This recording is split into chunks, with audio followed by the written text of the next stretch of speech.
নমস্কার বন্ধুরা, গপ্পসপ্প সাথে মিষ্টিতে আপনাদের সবাইকে স্বাগত জানিয়ে শুরু করছি আজকের এপিসোড। আজ পাঠ করতে চলেছি বাবলি উপন্যাসের দ্বিতীয় পর্ব। এই পর্বে কিন্তু একাধিক চমক অপেক্ষা করে আছে বাবলির জন্য, আর বাবলির পাশাপাশি আমাদের জন্য। আর এটাও তো জানতে হবে যে ডিমাপুরে কাঠুরের সেই ঘরে একসাথে রাত কাটানোর পর বাবলি এবং অভি দুজনের জীবনেই কোনো পরিবর্তন এলো কিনা। তাহলে চলুন শুরু করা যাক আজকের গল্প পাঠ।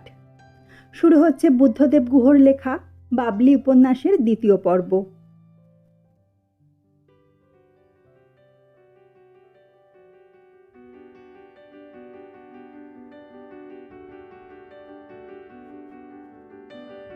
বাবলিকে গতকাল সকালে পরা শাড়ি জামাতে, রাতে নাগা পাহাড়ের বিপদের মধ্যে রাত কাটানোর পর এবং গাড়ি খারাপ হওয়ার টেনশন ইত্যাদিতে খুবই ক্লান্ত ও শ্রান্ত দেখাবে ভেবেছিল অভি। কিন্তু বাবলির এই ক্লান্তিহীন সপ্রতিভ প্রগল্ভতাতে এখন সত্যিও অবাক হয়ে যাচ্ছে। অভির অল্প বয়সী জীবনে বাবলি নিশ্চয়ই এক অভিজ্ঞতা।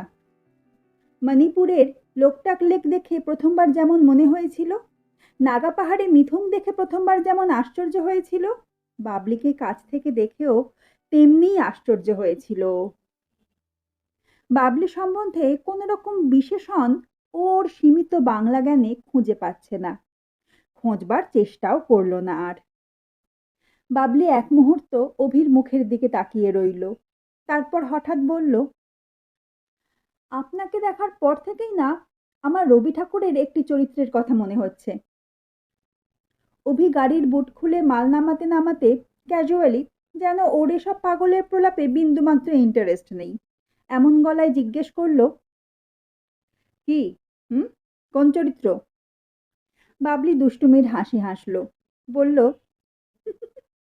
রেবতীকে। রেবতীকে খুব মনে হচ্ছে, রবীন্দ্রনাথের তিন সঙ্গীর ওই ল্যাবরেটরি গল্পের রেবতীর কথা, তার পিসিমার আদরের রেবুর কথা। অভি মনে মনে বিরক্ত হলো। কি ভাবেটা কি মেয়েটা? না হয় ইন্ডিয়ান রেভিনিউ সার্ভিসে ঢুকছেই, না হয় পড়াশোনাতে ভালোই, তা বলে অভি কেউ ভেবেছেটা কি নেহা তোর ওপরওয়ালার শালির মেয়ে বলে বাবলি নিজেই কি ওর বস হয়ে গেছে নাকি? তাছাড়া বাবলি না জানতে পারে তা, কিন্তু বাবলির মাসিমেশো তো জানে অভিও কোনো দিক দিয়ে হেয় করার মতো পাত্র নয়। বাবলির চেয়েও সে সব দিক দিয়ে ভালো।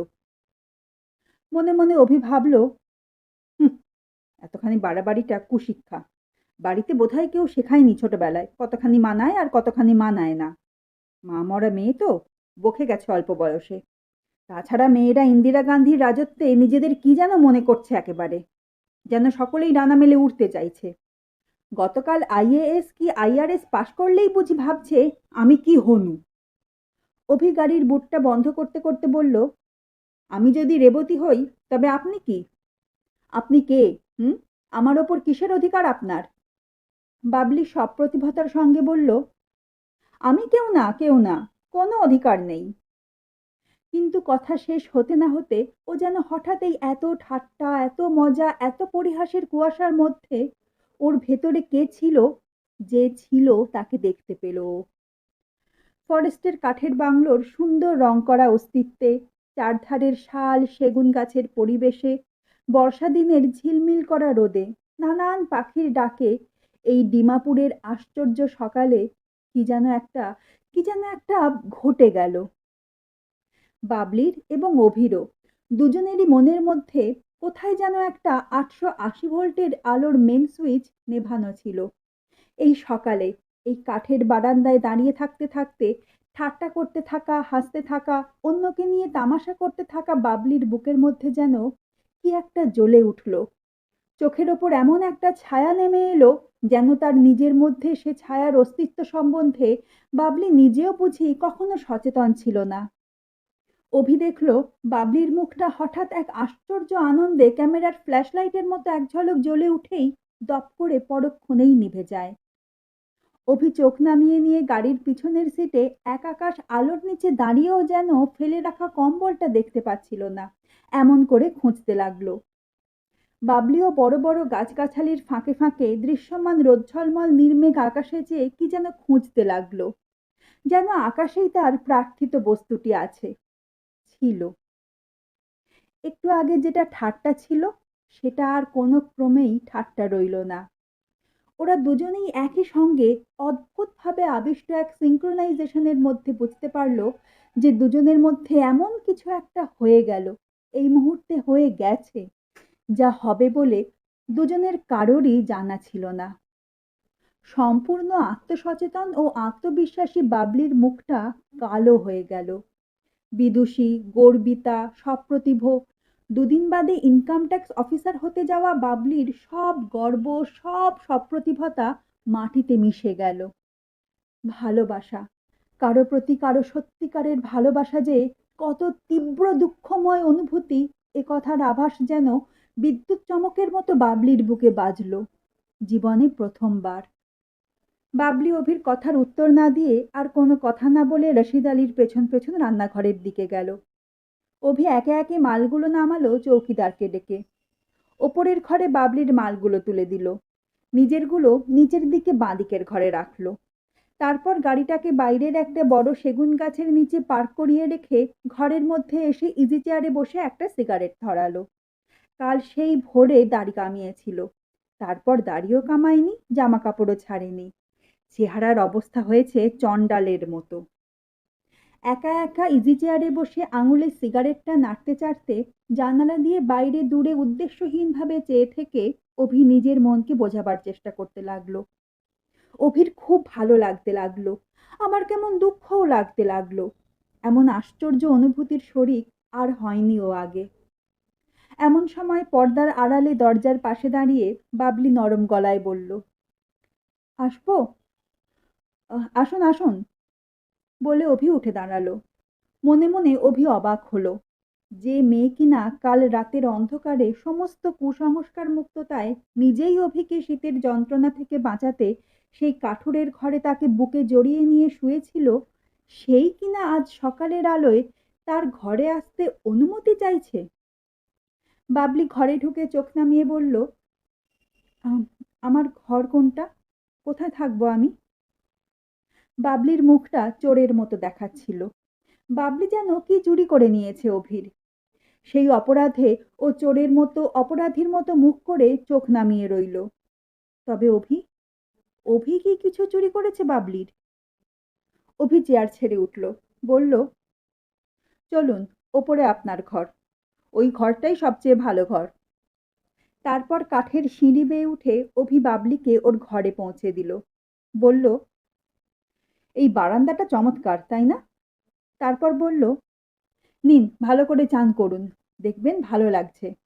আমিও তৈরি হয়ে নিচ্ছি, তারপর একসঙ্গে ব্রেকফাস্ট খাবো, কেমন? আপনার হয়ে গেলে আপনি নিচে চলে আসবেন। বাবলি মাথা নোয়ালো। তারপর অভি সিঁড়ি দিয়ে নেমে এসে ঘরের দরজাটা বন্ধ করলো। চান টান করে একটা হলুদ কালো ডুরে তাঁতের শাড়ি জামা পরে গলায় কালো পুঁতির মালা ঝুলিয়ে যখন বাবলি নিচে নেমে এলো, তখন বাবলিকে খুব সুন্দর দেখাচ্ছিল। ব্রেকফাস্ট খাওয়ার সময় দুজনের কেউই বিশেষ কোনো কথা বলল না। একজন অন্যজনকে টোস্ট এগিয়ে দিল, অন্যজন আর একজনের প্লেটের কর্নফ্লেক্সে দুধ ঢেলে দিল। কাঁটা চামচের টুংটাং শব্দ হচ্ছিল শুধু খাওয়ার ঘরে। একটা মিষ্টি ঝিরঝিরে হাওয়ায় পর্দাটা ওড়াউড়ি করছিল। ওরা কেউই কোনো কথা বলছিল না। গতকাল ও পরশু যে উচ্ছ্বসিত কলকল করা মেয়েটির সঙ্গে অভি কাটিয়েছিল, সেই মেয়েটি কোন মন্ত্রজ্ঞর মন্ত্র বলে যেন বিবশ হয়ে গেল। অভির চোখে সেই মোটামুটি মোটাসোটা সাধারণ মেয়েটি যেন কি এক অসাধারণত্বের দাবি নিয়ে এসে দাঁড়ালো। ব্রেকফাস্ট খাবার পর বাবলি যত্ন করে কফি বানালো। তারপরে দুজনেই কফি হাতে করে বারান্দায় চেয়ারে এসে বসলো। সেগুন গাছগুলোর ছায়া বাংলোর ঘন সবুজ ঘাস গজানো হাতায় লম্বালম্বি ভাবে পড়েছিল।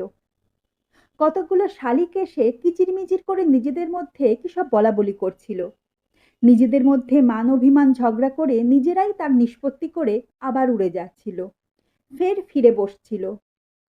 কাঁচা রাস্তা দিয়ে প্যাঁক প্যাঁক আওয়াজ করে হর্ন বাজিয়ে চেনের ক্যাঁচর কোঁচর আওয়াজ তুলে সাইকেল রিক্সা যাচ্ছিল মাঝে মাঝে।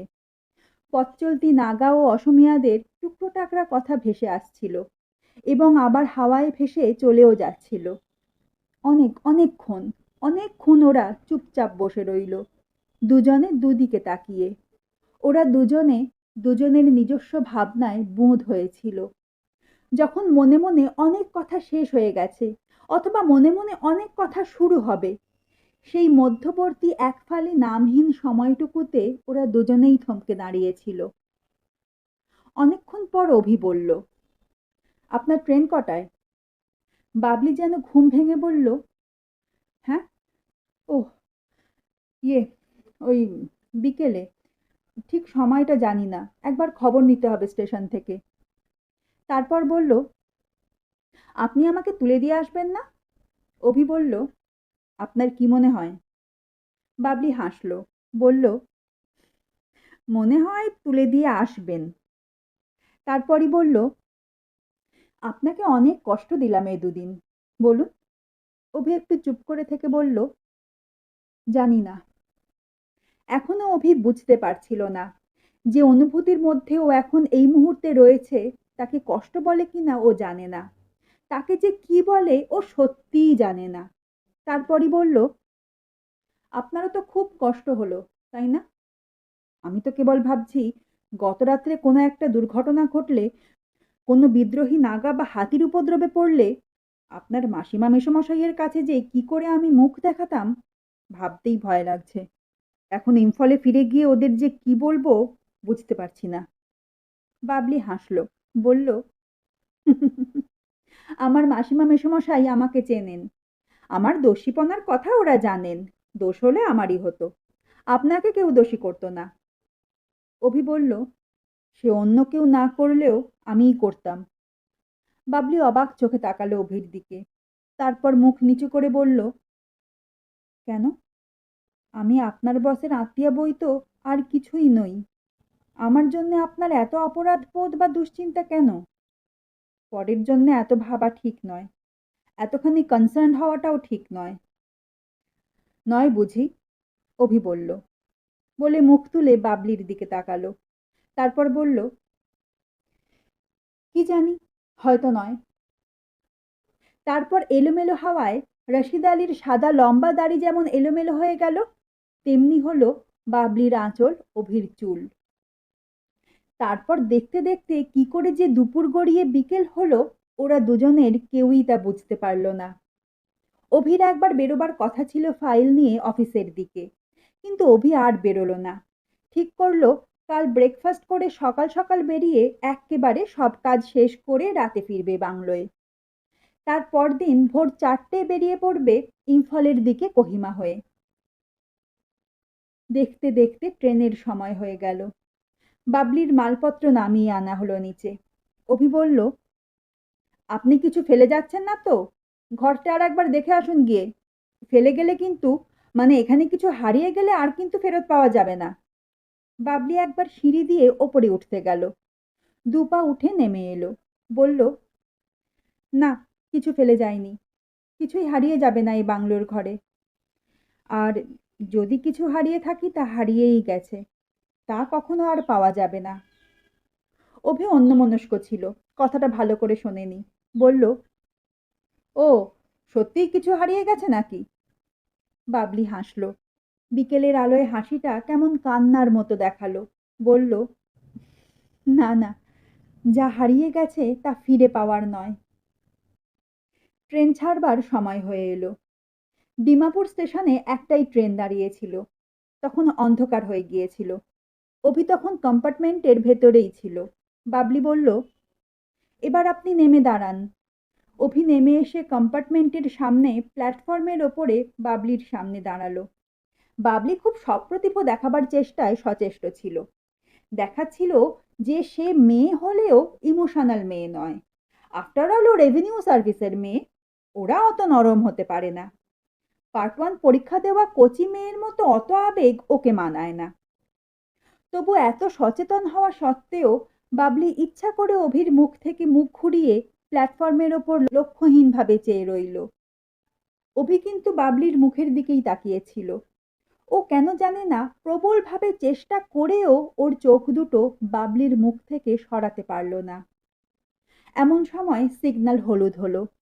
বাঁশি বাজলো গার্ড সাহেবের। কু দিয়ে উঠল ইঞ্জিন। অভির বুকের মধ্যেও যেন কি একটা স্বর আর্তনাদের মতো বেজে উঠল। জানালার শিকের ভিতর দিয়ে বাবলি ওর রিস্টওয়াচ পরা ডান হাতটা বাড়িয়ে দিল। বলল, চললাম। কি হয়ে গেল অভি জানে না। ও বাবলির হাতটা নিজের হাতে ধরল। একজন নারীর কোমল হাত একজন পুরুষের শক্ত সবল হাতে মুহূর্তের আশ্রয় পেল। অভি বাবলির হাতে একটু চাপ দিল, তারপর হাতটা ছেড়ে দিয়ে চোখ তুলে বলল, ইম্ফলে আবার বেড়াতে আসবেন কিন্তু, আপনাকে অনেক কিছু দেখাবো। অনেক কিছু দেখার ছিল, জানার ছিল।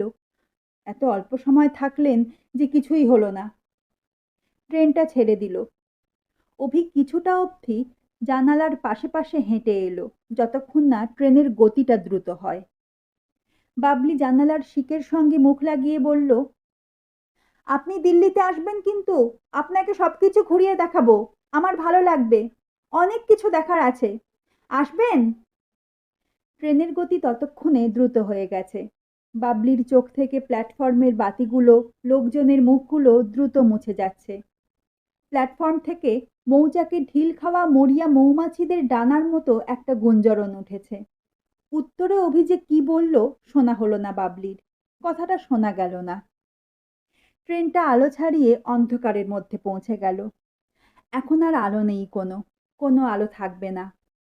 বাবলির বন্ধ করা চোখে একজন সরল সাদাসিধে আন্তরিকতা ভরা ভালো মানুষের অন্ধকারে মুছে যাওয়া মুখটি অনেকক্ষণ জেগে রইল। বাবলি বুঝতে পারল না কতক্ষণ কতদিন এই মুখটা তার চোখে থাকবে। তার যা স্বভাব, তাতে যদি 2 ঘন্টাও তা থাকে তাহলেও অবাক হওয়ার কথা নিঃসন্দেহে। ওর মনে কিছু লেগে থাকে না। ওর মনের প্রকৃতিটা আশ্চর্য, ও তা জানে। তা জেনে ও গর্বিত। কিছুক্ষণ পর বাবলি বাথরুমে গিয়ে চোখে মুখে জল দিয়ে এলো। জানালার পাশে ফিরে এসে বসাতে জোর ঠান্ডা হাওয়া লাগতে লাগলো তার চোখে মুখে। বাবলির বেশ প্রকৃতিস্থ মনে হতে লাগলো নিজেকে। এতক্ষণে মনে হলো ওর মনকে ও সম্পূর্ণ নিজের আয়ত্তে এনেছে। নিজের মনেই শূন্য কুপেতে বসে জানালা দিয়ে বাইরে তাকিয়ে হেসে উঠল বাবলি। বাবলি নিজের মনে মনেই বলল, বাবা, সর্বনাশ হতে বসেছিল আমার। রিয়েলি সিলি ব্যাপার। একটু হলেই প্রেমে পড়ে গিয়েছিলাম আর কি। বাবলির মনে হলো যে ভদ্রলোক বলেছিলেন যে out of sight out of mind, তিনি কি দারুণ বুদ্ধিমান। বুদ্ধিমান ছেলেদের বুদ্ধিমত্তাকে ও ভালোবাসে, ভালোবাসতে পারে বাবলি। কিন্তু ওরকম বোকা বোকা ছেলেকে ভালোবাসা বাবলির পক্ষে সম্ভব নয়। অভি শুধুমাত্র বোকা নয়, ক্যাবলাও। নইলে কোহিমা থেকে ডিমাপুরে আসার পথে যখন গাড়িটা খারাপ হলো, তখন বাবলির রসিকতা বুঝতে না পেরে গাড়ির পেছনে ম্যাজিশিয়ানদের মতো আবরাকাডাবরা বলতে বলতে লাথি মারতে পারে কখনো? কোনো বুদ্ধিমান ছেলে পারে?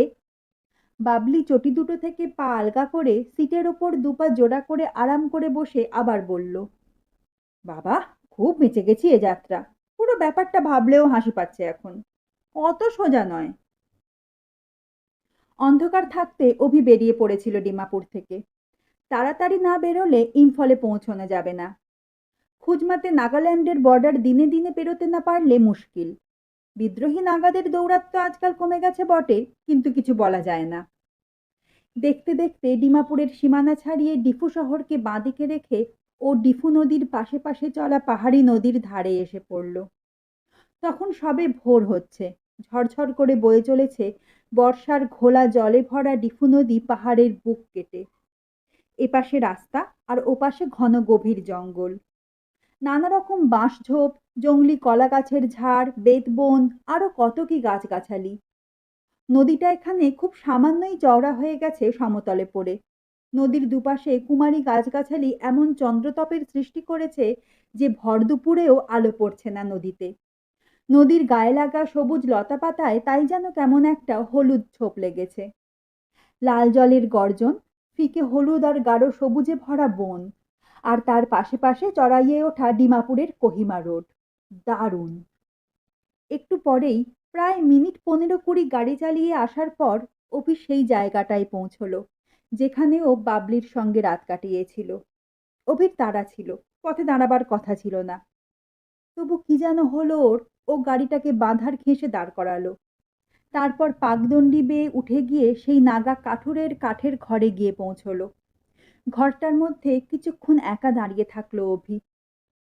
ওরা যেখানটায় কাঠ এনে আগুন করেছিল, যেখানে বসে কফি বানিয়েছিল বাবলি, সেই পোড়া কাঠগুলো ঠিক তেমনই আছে।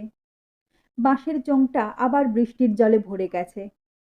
ওখানে চতুর্দিকের মাথা উঁচু নাগা পাহাড় আর দূরের নদীর ঝরঝরানি শব্দের মধ্যে দাঁড়িয়ে হঠাৎ যেন অভি বাবলির অস্তিত্ব অনুভব করলো।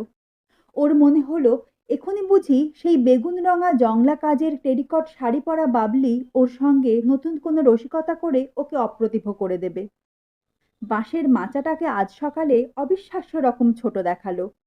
এর ওপর শেষ রাতে বাবলি যখন ওকে ডেকে নিয়েছিল, তখন কি করে যে ওরা দুজনে এ মাচায় এঁটেছিল তা ভেবেও ওর আশ্চর্য লাগতে লাগলো। লোকে কি একটা কথা বলে না, ভাব থাকলে তেঁতুল পাতাতেও দুজনের ঠাঁই হয়। অভি ভাবল কথাটা বোকা বোকা, নাকি অভিই বোকা হয়ে গেছে। আরো কিছুক্ষণ দাঁড়িয়ে একটা সিগারেট শেষ করে অভি আবার গাড়িতে গিয়ে বসলো। তারপর গাড়ি স্টার্ট করে এগিয়ে চলল কোহিমার দিকে। সামনে অনেক পথ বাকি। নাগাল্যান্ডের মধ্যে কোহিমা, জাখমা, খুজমা হয়ে তারপর মাও, তারপর কানকোপকি হয়ে অনেক অনেক দূরে মণিপুরের মধ্যে ইম্ফল। অভি এর আগে প্রেম ভালোবাসা ইত্যাদি ফালতু জোলো কথা অনেক নাটক নভেলে পড়েছে। পড়তে পড়তে হাসি পেয়েছে ওর। যারা এসব পানসে প্রেমের গল্প লেখে এবং যারা তা পড়ে, তাদের নির্বুদ্ধিতা সম্বন্ধে ওর মনে কখনো কোনো সংশয় ছিল না। এই বিংশ শতাব্দীতে প্রেম নামক কোনো বস্তু আছে বলে ও সত্যি সত্যি কখনো বিশ্বাস করেনি। কিন্তু গতকাল থেকে ও যেন কেমন ঘোরের মধ্যে আছে। ওর কি করোনারি অ্যাটাক হবে? নইলে এমন ঘুম ঘুম ঘোর ঘোর লাগছে কেন সব সময়? পথের সব জংলি ফুল, সব পাখিকে, সকালের রোদ্দুরকে ওর হঠাৎ এত ভালো লেগে যাচ্ছে কেন? এতদিন চোখ খোলা থাকলেও যা কখনো চোখে পড়েনি, সেই সব তুচ্ছাতি তুচ্ছ সামান্য সামান্য জিনিস আজ সকালে হঠাৎ এমন অসামান্যতায় আবিষ্কৃত হচ্ছে কেন? দারুণ একটা ভালো লাগা এবং ভালো না লাগাতেও কেন ও এমন আচ্ছন্ন হয়ে পড়ছে বারবার? অভি জানে না কেন। অভির ৩০ বছরের জীবনে এরকম বোধ, এরকম অনুভূতি ওর এই প্রথম। বুদ্ধিমান অভি, ব্রিলিয়ান্ট অভি জীবনে এই প্রথম বোকা হয়ে গেছে। বাবলি ডিমাপুর থেকে ট্রেনে চড়ে ভোরের দিকে এক সাহেবি চা বাগানে নেমে পড়েছিল। সে বাগানের ম্যানেজার ওর আত্মীয়। সেখান থেকে চা বাগানের ছোট্ট প্লেনে দমদম এসেছে আজই দুপুরে। এয়ারপোর্ট থেকে আর যায়নি শহরে, কারণ সন্ধ্যের ফ্লাইটেই দিল্লির টিকিট পেয়েছিল ও একটা। ভালোই হলো, জয়নিং ডেটের ২ দিন আগেই পৌঁছে যাবে ও। দমদম এয়ারপোর্টের ডোমেস্টিক লাউঞ্জে বসেছিল বাবলি। হাত মুখ ধুয়ে নিয়ে রেস্টুরেন্টে গিয়ে দুপুরে খাওয়া সেরে নিয়েছিল। তারপর সোফায় গা এলিয়ে বসে একটা পত্রিকা দেখছিল। এখনো প্রায় ৩ ঘন্টা সময় কাটাতে হবে এখানে। তারপর ফ্লাইট অ্যানাউন্সড হলে চেকিংয়ে যেতে হবে। এই এক ঝামেলা হয়েছে আজকাল। হাইজ্যাকিং এর জন্য প্রতিটি এয়ারপোর্টেই এখন এই বিপত্তি। কিছুক্ষণ পর উঠে গিয়ে টেলিফোন বুথ থেকে ফোন করলো অরু মাসিকে। বাবা কলকাতায় ছিলেন না, ট্যুরে গিয়েছিলেন। ও জানতো। বাড়ির চাকরকে ফোন করে বাবার খবর নিল বাবলি। তারপর ফোন করলো ২-১ জন বন্ধু বান্ধবকে। ফোন শেষ করে ও যেখানে বসেছিল সেখানে ফিরে আসছে এমন সময় হঠাৎ ঝুমার সঙ্গে দেখা হলো। লাল রঙা মেকআপ বক্স হাতে নিয়ে হনহনিয়ে কোথায় যেন চলেছে। বাবলি নিচু গলায় ডাকলো, এই ঝুমা। ঝুমা ফিরে দাঁড়ালো। কানের ঝুমকো দুলে উঠল। ঝুমা ওকে দেখতে পেয়েই অবাক আনন্দে চোখ বড় বড় করে বলল, ওমা, বাবলি তুই? তারপরই বলল, তুই এখানেই থাক, আমি এক্ষুনি আসছি। ঝুমা এখন এয়ার হোস্টেস। দিল্লির বিখ্যাত মেয়ে কলেজ মিরান্ডা হাউসে ওরা একসঙ্গে পড়তো। ঝুমার বাবা দিল্লির নামকরা ব্যবসাদার। ঝুমার আর কোনো ভাই বোন নেই। ও বাবার একমাত্র মেয়ে। ঝুমার বাবা বলেছিলেন বিজনেস ম্যানেজমেন্ট পড়তে। কিন্তু ঝুমা কেন যে এয়ার হোস্টেস হতে গেল তা ওই জানে। ঝুমার চেহারাটা হিংসা করার মতো, যেমন লম্বা তেমনি মুখশ্রী, তেমনি ফিগার। দিল্লির কত বাঙালি ও অবাঙালি ছেলে যে ঝুমার জন্যে পাগল তা বাবলি ভালো মতো জানে। ও শুধু দেখতেই যে ভালো তা নয়, পড়াশোনাতে এবং স্পোর্টসেও ভালো ছিল। ঝুমা বলতে গেলে বাবলিদের আইডল ছিল। ও সহজে কম্পিটিটিভ পরীক্ষায় বসতে পারত এবং বসলে বলা যায় না ফরেন সার্ভিসেও হয়তো সিলেক্টেড হতো। কিন্তু তা না করে ও জেদ করে এয়ার হোস্টেস হলো পড়াশোনা ছেড়ে দিয়ে। পাগলি মেয়ে একটা। দেখতে দেখতে ঝুমা ফিরে এলো। ফিরে এসে ওর পাশে বসলো। বসেই বলল, এই বাবলি, তুই কি মুটিয়েছিস রে? বাবলি হাসলো, বলল, আমি কবেই বা সুন্দরী ছিলাম, তোর মতো ফিগার থাকলে তো হয়েই যেত। কি কি যে হতো তাই ভাবি। ঝুমা বলল, না রে, ওরকম করে বলিস না, আমি এখন দারুণ মনোকষ্টে আছি। বাবলি হাসতে হাসতে বলল, কিরকম কিরকম? ঝুমা বলল, অবস্থা খুব খারাপ, একজনের জন্য পাগল হয়ে রয়েছি। তারপর বলল, চল চা খাই, চা খেতে খেতে বলবো। বাবলি বলল, আরে এই একটু আগেই তো লাঞ্চ করলাম। ঝুমা হাত ধরে টানলো, বলল, আহ চল না, ভাত হজম হয়ে যাবে। বাবলি বুঝলো ঝুমার হাত এড়ানো এত সহজ নয়। বলল, আচ্ছা আচ্ছা চল। ওরা দুজন রেস্টুরেন্টে এসে ঢুকতেই বাড়ির দিক থেকে দুজন ইয়াং হ্যান্ডসাম পাইলট হাত তুলে ঝুমাকে উইশ করলো। ঝুমা বাঁ হাত ওপরে তুলে একসঙ্গে বার কয়েক নাড়িয়ে দুজনের অভিবাদনই একসঙ্গে গ্রহণ করলো। বাবলি বসতে বসতে বলল, বাবা, তোর কত অ্যাডমায়ারার রে। ঝুমা তাচ্ছিল্যের গলায় বলল, দূর দূর, এদের বেশিরভাগকেই আমার জানা, যে যার নিজের তালে ঘুরছে। কোনো রকমে নাইট হল্টে বাইরে আমায় মকা মতো পেয়ে শুয়ে পড়ার তাল, বুঝলি না? পুরুষ জাতটা হলো শুয়োরের মতো, কোনো রসকস নেই ওই জাতটার, ওরা খালি ওই একটাই জিনিস বোঝে। বাবলির কান লাল হয়ে গেল, বলল, এই আসতে বল, কি হচ্ছেটা কি? শুনতে পেলে?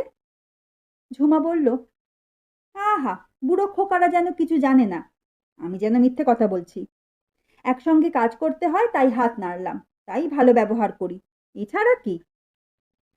বাবলি কথা ঘোরালো, বলল, তারপর তোর মনঃকষ্টের কারণটা বল। ঝুমার চোখ মুখ উজ্জ্বল হয়ে উঠল, বলল, এই দাঁড়া দাঁড়া বলছি, চায়ের অর্ডারটা দিয়ে নি আগে। বলেই বেয়ারাকে ডেকে চায়ের অর্ডার দিল। তারপর নিজের মনেই বলল, আমার আজকে ম্যাড্রাস ফ্লাইট, সে এক ঝক মারি। সমুদ্রের ওপরের ফ্লাইট হলেই লাইফ বেল্ট আর অক্সিজেন মাস্কের ব্যবহার দেখাতে হবে প্যাসেঞ্জারদের। ডেমনস্ট্রেশনে তো তাদের আবার ভারী ইন্টারেস্ট। সব ড্যাব ড্যাব করে চেয়ে থাকবে বুকের দিকে, পেটের দিকে, যখন দুহাত ওপরে তুলে ডেমনস্ট্রেট করব তখন। বাবলি খিলখিল করে হাসলো, বলল, তুই কিন্তু তুই কিন্তু ভীষণ খারাপ হয়ে গেছিস। বাবা, কেউ যদি তোর অমন ফিগার একটু চোখের দেখা দেখে আনন্দ পায় তাতে তোর কি? হ্যাঁ, তোকে তো আর খেয়ে ফেলছে না। ঝুমা বলল, খেয়ে ফেলা এর চেয়ে ভালো ছিল। তুই জানিস না কেমন একটা সুরসুরি লাগে। অন্য কেউ আমার দিকে অসভ্যের মতো তাকালেই আমার ওরকম সুরসুরি লাগে। পেছন দিকে তাকালেও আমি বুঝতে পারি। বাবলি আবার হাসলো, বলল, পারিস বাবা তুই। পরক্ষণেই ঝুমা খুব গম্ভীর হয়ে গেল, বলল, আমার ম্যাড্রাস, দিল্লি, বোম্বের ফ্লাইট ভালো লাগে না, আমি ইম্ফলের ফ্লাইট চাই। বাবলি অবাক হয়ে তাকালো ঝুমার দিকে, বলল, বাবা, হঠাৎ ইম্ফলের ওপর এত প্রীতি? এই জানিস আমি ইম্ফল থেকেই আসছি। ঝুমা লাফিয়ে উঠল, বলল, ওমা সত্যি? ইস, তোর কি মজা রে। এই তুই কি ওখানে কাউকে চিনিস? আমার সঙ্গে ইম্ফলের একজন লোকের সঙ্গে আলাপ করিয়ে দিতে হবে, পারবি? এই তোর কি থাকেন রে সেখানে, বল না। বাবলি অবাক চোখে হাসলো, বলল, আমার মেসোমশাই থাকেন ওখানে। কিন্তু যার সঙ্গে তুই আলাপ করবি সে কে? হ্যাঁ, এই মণিপুরি কোনো ভদ্রলোক নাকি? ঝুমা হড়বড় করে বলল, আরে না রে না, বাঙালি। আমার সঙ্গে দেখা হয়েছে, কিন্তু আলাপ হয়নি। মানে আলাপও হয়েছে, কিন্তু সে নিছকই হ্যাংলার আলাপ। কিন্তু কি বলবো তোকে, আমি দেখেই, শুধুমাত্র কথা শুনেই খুব বিপদে পড়ে গেছি। আলাপ হলে জানি না কি করব, হয়তো ভালো লাগায় মরেই যাব। এই অবধি বলেই ঝুমা থামলো। পরক্ষণেই ঝুমা বলল, এই বাবলি, ছবি দেখবি? হিংসা করিস না যেন। বলেই ওর হ্যান্ডব্যাগটা থেকে খামে মোড়া একটা ছবি বের করলো। বাবলি বলল, তোর সঙ্গে তো আলাপই হলো না, তাহলে তুই ওর ছবি পেলি কোথায়? ঝুমা চোখ নামিয়ে বলল, কলকাতায় এসেছিল তো সে। আমার পিস্তুত দাদা বৌদির সঙ্গে রোজ সাঁতার কাটতে আসতো সুইমিং ক্লাবে। ওইখানেই তো সাঁতার কাটতে গিয়ে দেখা। আমার সঙ্গে জাস্ট ফর্মাল ইন্ট্রোডাকশন হয়েছে। মাত্র 2 দিন ছিল এখানে। কি যেন একটা কাজে এসেছিল। আমার দাদা তো প্রশংসায় পঞ্চমুখ। বলে, বহুদিন এত ব্রিলিয়ান্ট ছেলে চোখে পড়েনি। এত ভালো ক্রিকেট খেলে, এত ভালো ইংরেজি গান গায়, ভালো নাচে। এই আরো জানিস, কবিতা লেখে। বাবলি বিরক্তির গলায় বলল, ধুর, যত ট্র্যাশ। এ যেন রূপকথা রাজপুত্র। কোনো দোষই নেই। এমন হতে পারে না। সবকিছুই এমন বাড়াবাড়ি ভালো বিশ্বাস হয় না। তারপর একটু থেমে বলল, আর কেমন দেখতে রে? তোর যা নাকোচু, তোর পছন্দ হওয়া তো সোজা কথা নয়। রমেশ মালহোত্রার মতো হ্যান্ডসাম ছেলেকে তুই আত্মহত্যা করিয়ে মারলি। তোর কপালে দুঃখ আছে। ঝুমা চায়ের কাপে চিনি নাড়তে নাড়তে বলল, হুম, দুঃখ নেই, দুঃখ নেই। আমার কপালে এখন দারুণ সুখ। তুই দেখিস, একবার ইম্ফল যাই না, অপারেশনাল ম্যানেজারকে ধরে পড়ে ফ্লাইটটা একবার ম্যানেজ করতে পারলেই ব্যাস ব্যাস। আর তা না হলে ছুটি নিয়ে নেব। দরকার হলে চাকরি ছেড়ে দেব। ইম্ফলে যাবার জন্য আমি সব করতে পারি, সব সব। তারপরই একটু থেমে বলল, এই ঝুমা রায় কোনো পুরুষকে চাইলে, সত্যি সত্যিই পেতে চাইলে, সে পুরুষের সাধ্য কি যে তাকে প্রত্যাখ্যান করে? ঝুমার রূপকথার সেই নায়কের ছবি দেখার কোনো ঔৎসুক্য ছিল না বাবলির। কিন্তু পাছে বন্ধু মনে দুঃখ পায়, তাই আস্তে আস্তে খাম থেকে ছবিটা বের করলো বাবলি। ছবিটা খাম থেকে সম্পূর্ণ বাইরে আসতেই বাবলির হৃৎপিণ্ড বন্ধ হয়ে গেল। বাবলি দেখল অভি কালো রঙা সুইমিং টাস্ক পরে সুইমিং পুলের পাশে কোমরে হাত দিয়ে দাঁড়িয়ে আছে। বাবলির হৃৎপিণ্ড বন্ধ হয়ে গেল দুটি কারণে। প্রথমত ছবিটি অভির বলে, আর দ্বিতীয়ত সুইমিং টাস্ক পরা অভির পুরুষালী শরীরের চমৎকার গড়ন দেখে। বাবলি অভির গুণ সম্বন্ধে এত কথা জানতো না। আর ও জানতো না, কখনো জানেনি, যে ঢোলা প্যান্ট পরা সাদাসিধে ক্যাবলা মানুষটার ঝুলঝুলে পোশাকের আড়ালে এরকম একটা শরীর থাকতে পারে। এমন সুগঠিত পা, বুক, এমন কোমর। কোনো পুরুষ মানুষের শারীরিক সৌন্দর্য যে এমন করে ওর মনকে নাড়া দিতে পারে, বাবলি তা আগে জানতো না। ভাবতো সৌন্দর্য ও সৌন্দর্যের পুজো পাওয়া বুঝি মেয়েদেরই একচেটে। বাবলি অনেকক্ষণ স্তব্ধ হয়ে রইল। ও কথা বলছিল না। ঝুমা ওর দিকে তাকিয়ে খুব খুশি খুশি গলায় বলল, কিরে, কি হলো? হুম? বাবলি খুব সপ্রতিভতার ভান করে বলল, ভাবছি। কি ভাবছিস, কি ভাবছিস? ঝুমা উদ্গ্রীব হয়ে বলল। বাবলি বলল, এই একটা সাধারণ চেহারার ছবির মধ্যে তোর মতো মেয়ে কি এমন দেখলো ভালো লাগার মতো? পুরুষদের মধ্যে অনেকে যেমন আছে, যারা মেয়েদের শরীর ছাড়া কিছুই বোঝে না, তেমন মেয়েদের মধ্যেও কিছু কিছু তেমনি আছে বই কি। তবে তুই যে কারো সুইমিং টাস্ক পরা ছবি বুকে করে ঘুরে বেড়াবি, তা আমি ভাবতেও পারিনি। ঝুমা এ কথায় দুঃখিত হলো। তারপর বলল, বিশ্বাস কর, এছাড়া আর কোনো ছবি পাওয়ার উপায় ছিল না আমার। তাছাড়া বিশ্বাস কর, শরীর ব্যাপারটা জাস্ট ইনসিডেন্টাল। কোনো লেখাপড়া জানা মানুষ কি শুধুই অন্য একটা শরীর দেখে ভালোবাসতে পারে কাউকে? হ্যাঁ, হয়তো তার সঙ্গে শুতে চাইতে পারে, সেটা নেহাতি শরীরের কামনা। একাধিকবার শুতেও পারে হয়তো, কিন্তু শোয়ার ভালোবাসা কি এক? তুই বল। বাবলি বলল, জানি না, তোর মতো আমি অত জানি না। তবে যাই বলিস, আমি তো আর মানুষটা কেমন জানি না। তবে ছবিতে শুধু চেহারাটাই দেখা যায়, আর তো কিছুই বোঝা যায় না। আর সেই চেহারাও তোর যোগ্য নয়। রমেশ মালহোত্রা তোর জন্য স্লিপিং পিল খেলো, আর তুই কি না এই লোকের জন্য পাগল? ভাবা যায় না, তোকে বুঝতে পারি না আমি। ঝুমা হঠাৎ গম্ভীর হয়ে গেল, বলল, তোকে না বললেই ভালো করতাম বোধহয়। হয়তো ছবিটাও তোকে দেখানো উচিত হয়নি আমার। মিরান্ডা হাউসের সেই দিনগুলোর পর অনেকগুলো বছর কেটে গেছে তো। অনেক ঘটনা, বিভিন্ন ঘটনা ঘটেছে তোর আর আমার জীবনে। আমরা বান্ধবী থাকলেও সেই ফার্স্ট ইয়ারের প্রিয় সখী যে আমরা আর নই, তার আমি বুঝতে পারিনি রে। এই অবধি বলে ঝুমা বলল, দেখ বাবলি, তুই কখনো আমাকে পুরোপুরি বুঝেছিলি বলে আমার মনে হয় না। তোর বরাবরই হয়তো ধারণা ছিল যে যেহেতু আমি হাসিখুশি চঞ্চল, সুতরাং গভীরতা বলতে আমার মধ্যে কিছুই নেই। তোর এই ভাবনাটা ভুল কি ঠিক তা আমি জানি না, তবে এটা ঠিক যে তুই মিরান্ডা হাউসে যে ঝুমাকে চিনতিস, এই ঝুমা সে নয়। সে অনেক বদলে গেছে। তুইও হয়তো অনেক বদলে গেছিস। আজ হয়তো চেষ্টা করেও আমরা একে অন্যকে বুঝতে পারবো না। একটু চুপ করে থেকে ঝুমা আবার বলল, যাকগে, অন্য কথা বল। কি কথা থেকে কি কথায় এসে যাচ্ছিস তুই? এতদিন পরে দেখা হলো আর, আচ্ছা শোন না, তুই কি দিল্লিতেই জয়েন করছিস নাকি? বাবলি অবাক হয়ে বলল, তোকে কে বলল? তোর বয়ফ্রেন্ড কি তোকে ইম্ফল থেকে জানিয়েছে নাকি আমার সম্বন্ধে? ঝুমা বিরক্ত হলো, বলল, তুই কিরকম গ্রাম্য হয়ে গেছিস রে বাবলি? তুই এত জেলাস কেন আমার বয়ফ্রেন্ড সম্বন্ধে?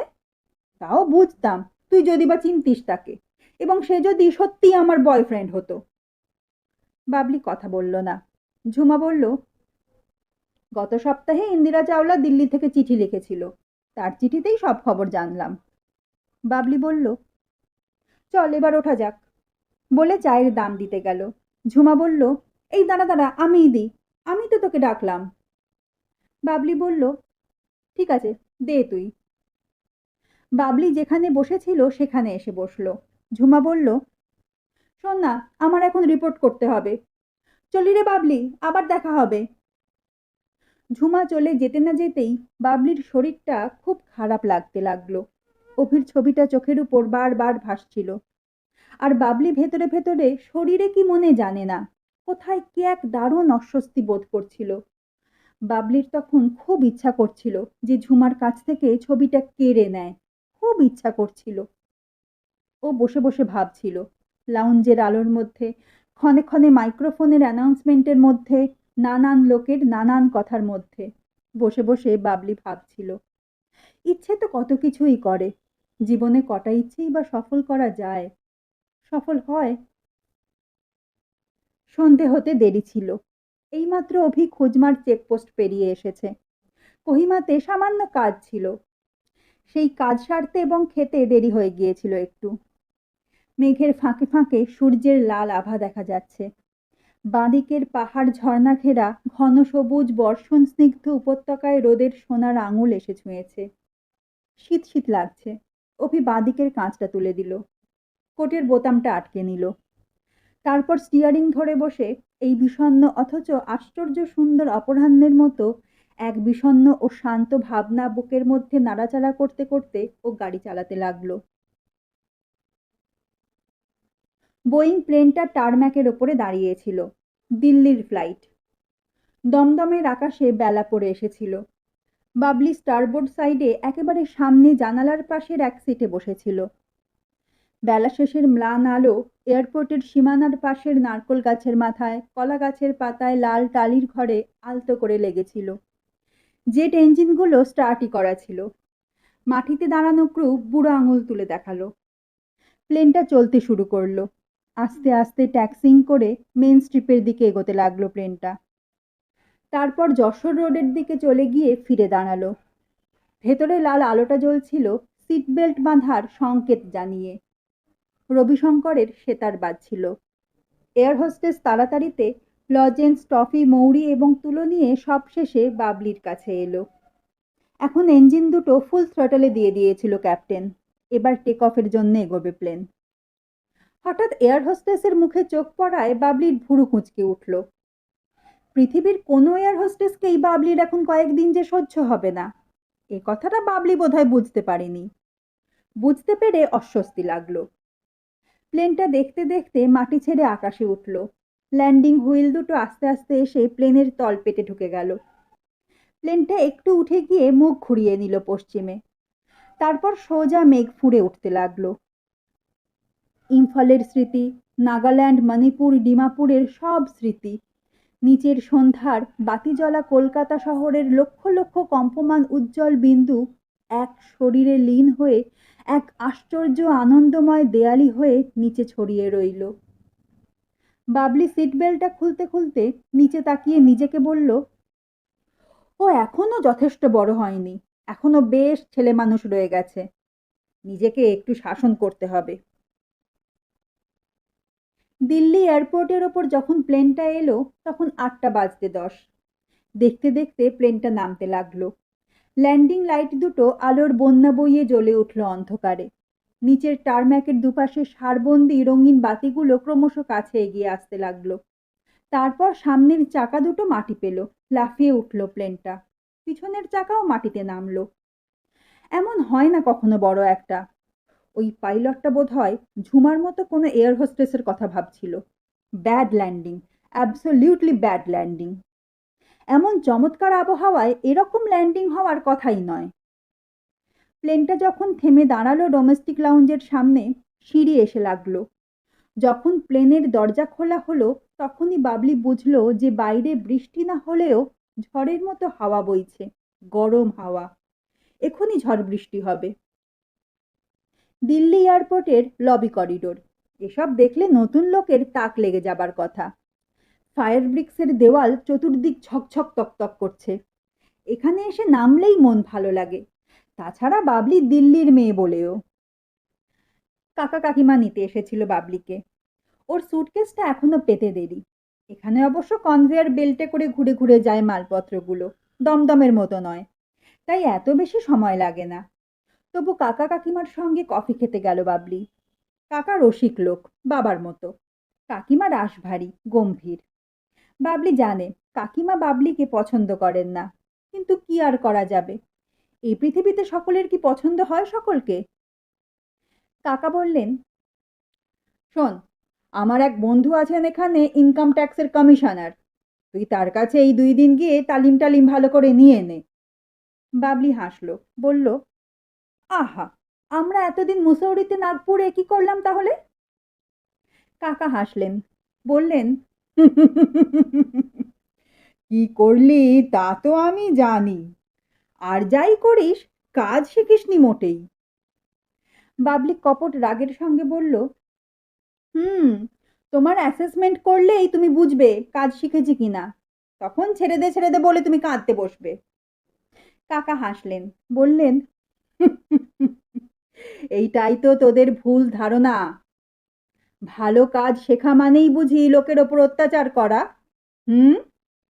যে ভালো কাজ জানে সে সব সময় ফেয়ার অ্যাসেসমেন্ট করে।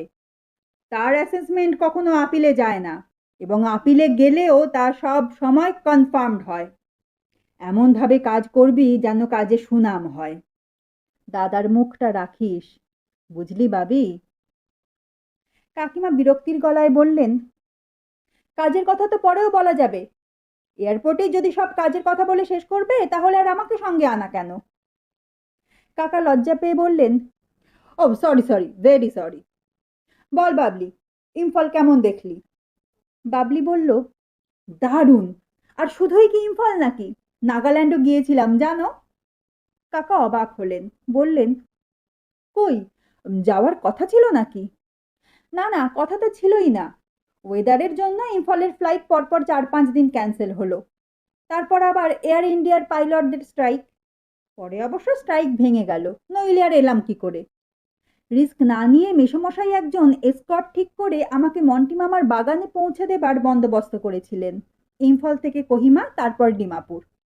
ডিমাপুর থেকে বাগান অব্দি ট্রেন, তারপরে দমদমে মন্টি মামাদের কোম্পানির প্লেনে বাগান থেকে। কাকা কফির কাপটা নামিয়ে রাখতে রাখতে বললেন, হুম, বুঝলাম। কিন্তু এই এসকর্টটি কে? কোনো নাগা সন্ন্যাসী নাকি? এই অসভ্য, বলে বাবলি বকল কাকাকে। কাকিমা বললেন, তোর কাকুর তো বরাবরই ওরকম কথাবার্তা, তার সঙ্গে যে কি বলবে তার কোনো বাছবিচার নেই। কাকা বললেন, উম কথাটা ঘুরে যাচ্ছে, বললি না তো বাবলি এসকর্টটি কে? বাবলি বলল, আরে না, কোনো নাগা ফাগা নয়, একেবারে সাদামাটা একজন ক্যাবলা ট্যাবলা বাঙালি ভদ্রলোক, মেসোমশাইয়ের অফিসেই আছেন। কাকা ঘুরে বসে বললেন, দাঁড়া দাঁড়া, আমার বন্ধু বেনিরূপের ভাই আছে ওখানে, অভিরূপ। অভি, এই সে নয় তো? তোর মেসোমশাইয়ের অফিসেই তো আছে। বাবলি এবার বেশ ঘাবড়ে গেল, নার্ভাস নার্ভাস লাগলো ওর। ওই ক্যাবলা লোকটাকে সকলেই এক নামে চিনে ফেলবে তা কি ও ভেবেছিল? বাবলি ঠক গিলে বলল, সে ভদ্রলোকের নামও তো অভি। জানি না তোমার বন্ধুর ভাই নাকি। পৃথিবীতে তো সব জায়গায় তোমার একজন করে বন্ধু আর তার ভাইদের রেখেছো, আমি কি করে জানবো? কি একটা নাম, অভি, তা কি দুজনের হতে পারে না? কাকু এবার উত্তেজিত হয়ে উঠে দাঁড়ালেন, বললেন, তোর এসকর্ট যদি সেই হয় তাহলে তোর অনেক জন্মের তপস্যার ফল রে বাবলি, বুঝছি। বহুদিন ওরকম ব্রিলিয়ান্ট ছাত্র কেউ বেরোয়নি, তা কি জানিস? লন্ডনের স্কুল অফ ইকোনমিক্স থেকে। বাবলির একবার মনে হলো মাথা ঘুরে পড়ে যাবে ও। প্রতিবাদ করেও বলল, তাহলে এ অন্য কোনো অভি হবে, এ বিলেত ফিলেত যায়নি, একেবারে ক্যাবলা গণেশ গো কাকু, এ সে হতেই পারে না। তাছাড়া লন্ডন স্কুল অফ ইকোনমিক্স থেকে পাশ করা ছেলে ইম্ফলে পৌঁছতে যাবে কেন? কিন্তু কাকা ছাড়বার পাত্র নন। ইতিমধ্যে মাল এসে পৌঁছানোর খবর অ্যানাউন্সড হয়েছে। ওরা সকলে উঠে সেদিকে এগোলো। কাকু আবার বললেন, আচ্ছা বাবি, কেমন দেখতে বলতো? বাবলি বলল, ভীষণ আনইমপ্রেসিভ চেহারা গো কাকু। তারপর বলল, এরকম এরকম দেখতে। সব শুনে কাকা বললেন, করেছিস কি? হ্যাঁ, অভিকে দিয়ে গাড়ি চালিয়ে তুই ট্যান্ডাই ম্যান্ডাই করে বেরিয়েছিস? ওরে, ওর পা ধোয়া জল নিয়ে এলি না কেন এক ঘড়া? সকাল বিকেল খেলে তোর মগজটা খুলতো। অভিকে আমি সেই ছেলেবেলা থেকে চিনি। ওর সবচেয়ে বড় গুণ যে ও একেবারে আনঅ্যাজিউমিং। ওকে দেখে কিচ্ছুটি বোঝার উপায় নেই, কোনো এয়ার ফেয়ার নেই নিজের সম্বন্ধে, একেবারে খাঁটি ছেলে। তুই জানিস না বাবি, ও কত বড় গর্ব আমাদের। যাক, তোর এই অ্যাচিভমেন্টটা তোর এই আইআরএস এ সাকসেসফুল হওয়ার অ্যাচিভমেন্টের চেয়েও বড়। কোন অ্যাচিভমেন্ট? বিস্ময় শুধল বাবলি। এই যে এই অভির সঙ্গে ট্যান্ডাই ম্যান্ডাই করার অ্যাচিভমেন্টটা।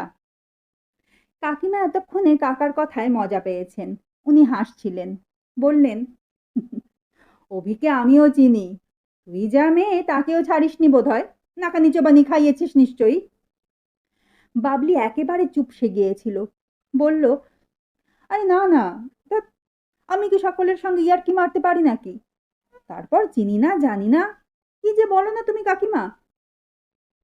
কাকিমা বললেন, কি জানি বাবা, তোকে কিছুই বিশ্বাস নেই। মালপত্র কালেক্ট করে এয়ারপোর্ট থেকে ওরা যখন বেরোলো তখন বাইরে জোর বৃষ্টি হয়ে আবহাওয়া বেশ ঠান্ডা হয়ে গেছে। দিল্লি এয়ারপোর্টের সামনেটাতেই ভীষণ জল জমে। ওই জায়গাটা সাবধানে পেরিয়ে কাকা গাড়ির স্পিড বাড়ালেন। হু হু করে হাওয়া আসছিল, ঠান্ডা। বাবলি সামনের সিটে কাকার পাশে বসেছিল, কাকিমা পিছনে বসেছিলেন। কাকা কাকিমা কি সব টুকরো টাকরা কথা বলছিলেন, বাবলির কানে যাচ্ছিল না। বাবলি মনে মনে অনেক দূরে চলে গিয়েছিল। বাবলির মনের চোখে ভেসে উঠেছিল সেই নাগা পাহাড়ের কাঠুরের ঘর, সেই ভয়, সেই ঠান্ডা, সেই সব কিছু মনে পড়ে যাচ্ছিল। আর চোখের সামনে ভেসে উঠছিল কাঠের আগুনের সামনে বসে থাকা একটি ছেলে মানুষ, সরল, আন্তরিক, দায়িত্বজ্ঞান সম্পন্ন, চিন্তিত মুখ। বাইরের অন্ধকারে পাশ ফেরানো মাথা ভরা এলোমেলো চুলে ভরা একটি শিশুসুলভ মুখ। পুরনো দিল্লির ভাঙা দুর্গ তোরণ টোরণগুলোর মধ্যে অন্ধকারে ভিজে হাওয়াটা শীষ তুলছিল। বাবলির বুকের মধ্যেও কিসের যেন শিশি উঠছিল। বাবলি জানে না বাবলি কি করবে, কি করা উচিত এখন ওর। ভয়ে, আনন্দে, অনুশোচনায় বাবলির গলা শুকিয়ে আসতে লাগলো। হঠাৎ কাকিমা বললেন, কাল সকালে একবার কালীবাড়ি যাব ভাবছি, তুই যাবি বাবলি? না, তুই তো আবার মেম সাহেব। বাবলি ভগবান টগবান মানে না, বাবলি বরাবরই বলে ট্র্যাশ। এমনকি এ পর্যন্ত কোনো পরীক্ষা দেওয়ার সময়ও কোনো ঠাকুর দেবতার ছবিকেও প্রণাম করে যায়নি বাবলি। কিন্তু বাবলি বলল, বেশ তো কাকিমা, যাব তোমার সঙ্গে। পরশুদিন তো নতুন জীবন আরম্ভ হবে, নতুন চাকরি। একবার না হয় তোমার সঙ্গে যাবই, তোমার যখন এতই ইচ্ছা। কাকা স্টিয়ারিং ধরে হেডলাইট জ্বালানো পথে সামনে চেয়েছিলেন।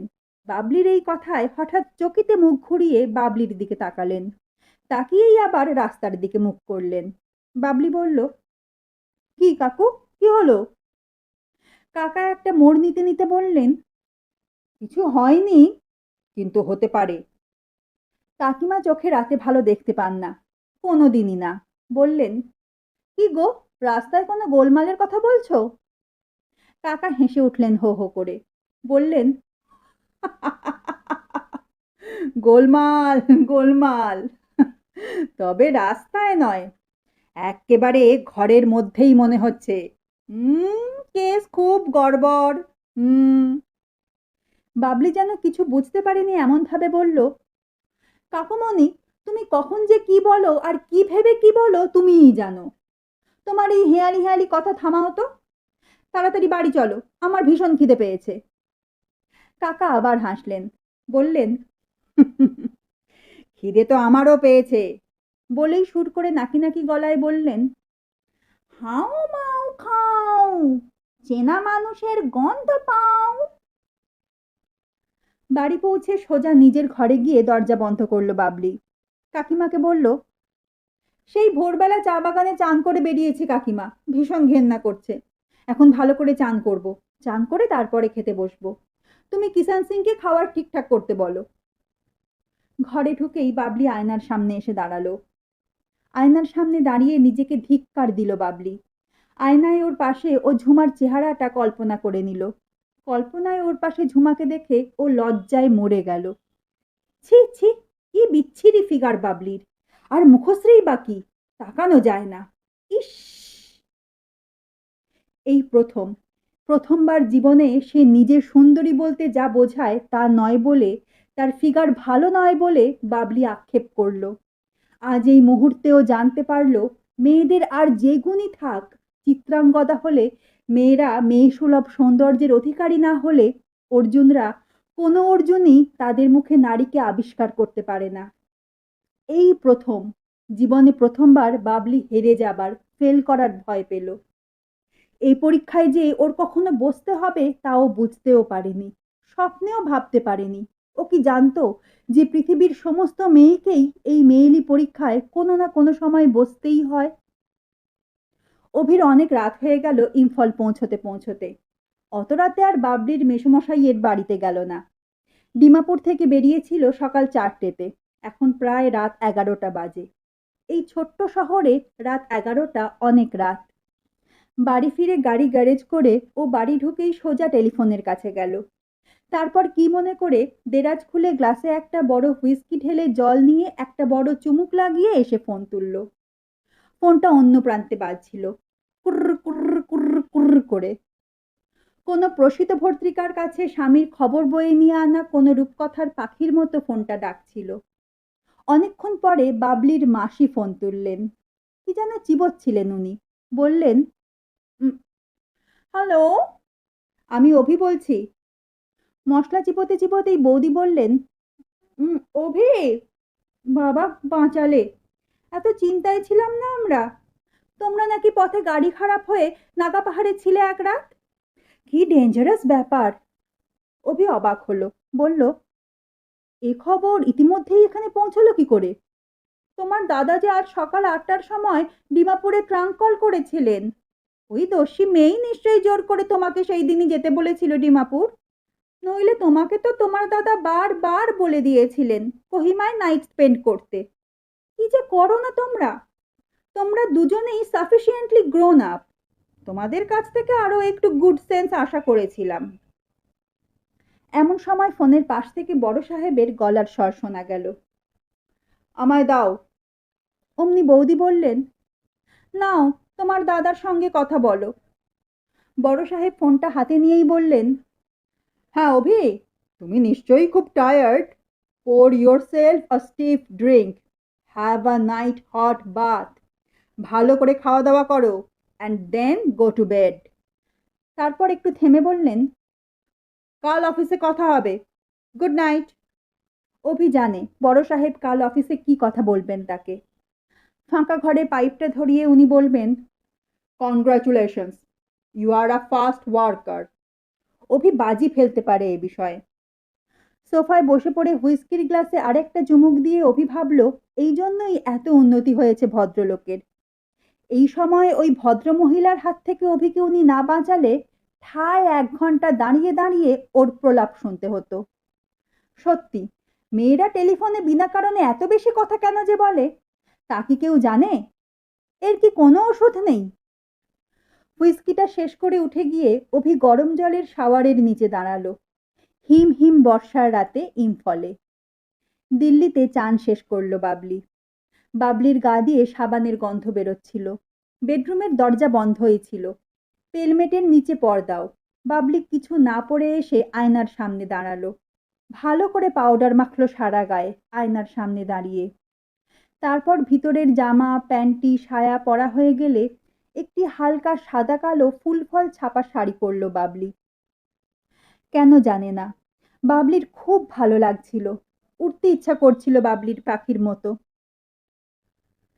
গতকাল অফিসে জয়েন করেছে বাবলি।